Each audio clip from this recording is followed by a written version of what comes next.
Welcome to the Explainer. All right, let's just jump right in. If you've been working in a modern AWS environment, you have absolutely run into one of the most stubborn and, let's be honest, incredibly frustrating mysteries in all of cloud computing. I'm talking about the infamous S3 NoSuchKey error. I mean, it looks like a simple missing file problem, right? But as we're going to see, it is almost never that simple. Why does S3 say my file doesn't exist when the bucket is right there? Seriously, I guarantee you've asked yourself this exact question. It's maddening. You run a command, your app tries to grab a file, and boom, you get hit with an error occurred, no such key when calling the GetObject operation. But you know the bucket is there. The request successfully made it to S3. So what's actually going on? Well, today we're treating this like a detective mystery. We are going to track down exactly why S3 is lying to you. Or, spoiler alert, why you might actually be lying to S3 without even realizing it. Section 1. The crime scene. When missing objects break everything. You see, a no such key error doesn't just fail quietly in the background. It creates massive collateral damage. Literally, a single missing key can instantly break web applications, halt image rendering, crash video pipelines, and just stop your analytics jobs completely dead in their tracks. It messes up Lambda workflows, ruins ETL jobs, the whole shebang. Now, if you're doing static website hosting, it might just look like a boring HTTP 404 error in the browser. But under the hood, it is a system-wide threat. And that is exactly why we have to solve this mystery fast when it strikes. Moving on to the next section. The Blueprint S3 key terms decoded. Let's quickly set some ground rules for the S3 universe. Okay, so the absolute most crucial concept here is the object key. The object key is the full path and file name used to identify an object in S3. And listen, you've got to unlearn something right now. S3 does not understand folders. Not like your Mac or Windows laptop does anyway. It only understands exact, literal strings. The entire path, every single slash, every letter, it's all just one long continuous name. Which brings us to the prefix.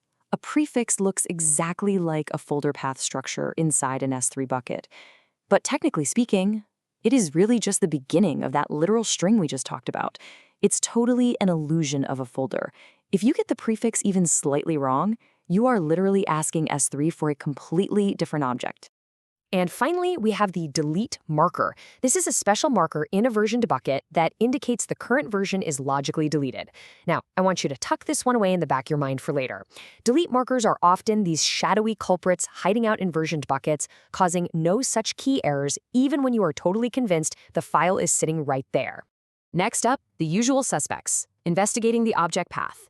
Let's check out the most common mistakes. All right, check out our first common mistake. Compare a path with a leading slash, like /images/photo.jpg, to one completely without that first slash. To a human, or, a traditional file system, these usually point to the exact same place. But to S3, no way. These are two completely different objects. Even just an accidental leading slash in your code creates a totally different literal string. And here's another prime suspect for you. Case sensitivity. Think about uppercase D data.uppercase CSV versus all lowercase data.csv. S3 object keys are strictly case sensitive, always. This mismatch is such a massive, common trap in cross-platform workflows. Think about it. If a user uploads from a Windows environment, which kind of ignores case a lot of the time, and then your Linux application tries to read it using a different case, bam! You are going to trigger a no such key error immediately. So how do we actually verify what's going on? Please don't just list the whole bucket and visually scan for it. You got to use direct verification. Run the AWS S3 API head-object command, explicitly naming your bucket and your exact key. This tests the literal string exactly as S3 sees it. Objects might have been silently wiped out by automated lifecycle expiration rules or maybe overwritten. Just never assume the object exists simply because your application code expects it to. So what if the file is definitely formatted correctly? Let's move to our next section, the hidden masterminds, uncovering hidden application errors. The reality is, a lot of the time, the error is actually coming from your application logic, not S3. If your code uses wonky string concatenation, you might accidentally generate a key with duplicate slashes, like images/photo.jpg. S3 is now literally looking for a file named with 2 slashes. Or, oh, beware of URL encoding. Let's say your intended file is myreport.pdf with a blank space in the middle. Your app might automatically encode that space as %20, So if S3 gets a request from my %20 report.pdf, but the actual file is stored with a blank space, no such key error. You absolutely must review the exact string your application is spitting out before it ever even reaches S3. Let's look at one more advanced category: versioning and replication, the invisible timing delays. If you are working in complex, multi-region environments, timing is literally everything. Whether we're talking about cross-region replication, event-driven workflows, data lake ingestion, whatever async processing you have going on, if your system asks for an object even a tiny fraction of a second before replication is finished, you're getting a no such key error. It's not that the key doesn't exist, it's that it just doesn't exist yet in that specific region. And hey, remember a few minutes ago when we talked about the delete marker? Seriously, beware the delete marker.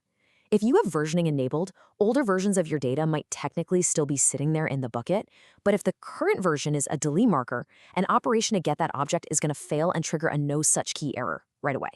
Basically, S3 is just telling you the current active version of that key is gone. All right, let's wrap this up.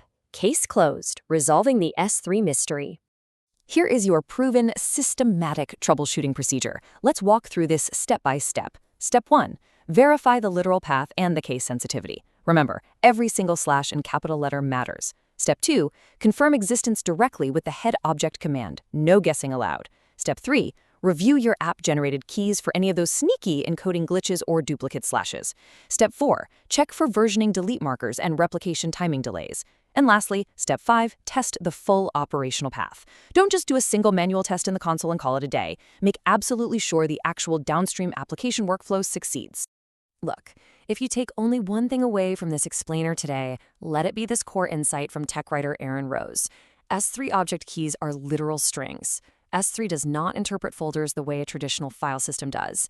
Once you really cement that mental shift, that a path is just one long, continuous text string, debugging S3 becomes infinitely easier, I promise you. So, I want to leave you with this to chew on. Are your application's generated paths hiding invisible formatting errors right now? Like, are there double slashes or encoded spaces lurking in your code just waiting to trigger a massive downstream failure? Do yourself a favor and take a look at your path generation logic today, before it breaks production tomorrow. Thanks so much for joining me on this explainer, and happy troubleshooting.